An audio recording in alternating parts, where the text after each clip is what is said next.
Hani qozonda 12 kilo go'sht mana. Qozonimiz 15 kilolik osh qozoni. Bu 60 kilo hisoblanadi. Mosh ichiri.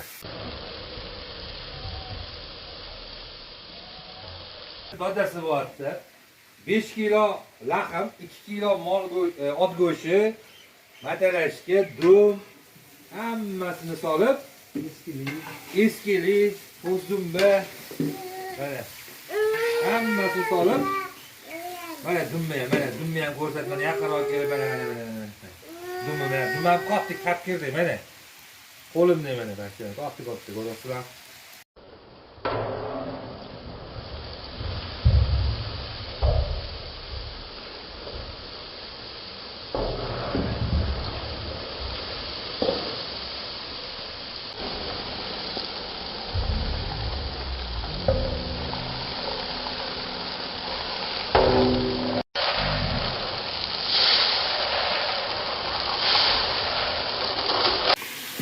Mosh soldik, endi yaxshilab qovuramiz. Adamni boshlaylardi. Yaxshilab qovurib olsak buni. Videoda qozon kichkina ko'rinayotgan bo'lishi mumkin, lekin bu 15 kilolik qozon.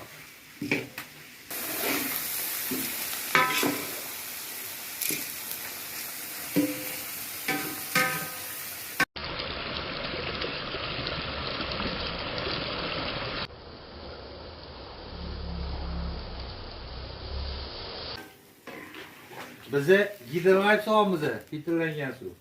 Mosh ichiriga. Hop, bize mana adamlar boshchilarida mosh ichirini qovurib soldik, suv soldik mana. Endi buni kamida 10 soat qaynatishimiz kerak. O'shanda marg'amaga yetilib, cho'tki bo'ladi. Biqil qilib qaynayapti.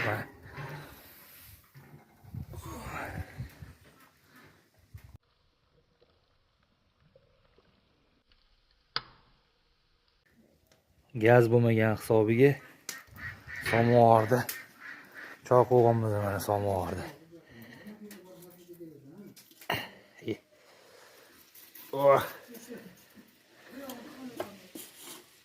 Samovarda suv.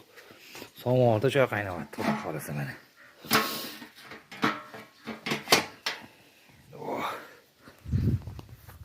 Samovar choy boshqacha bo'ladi.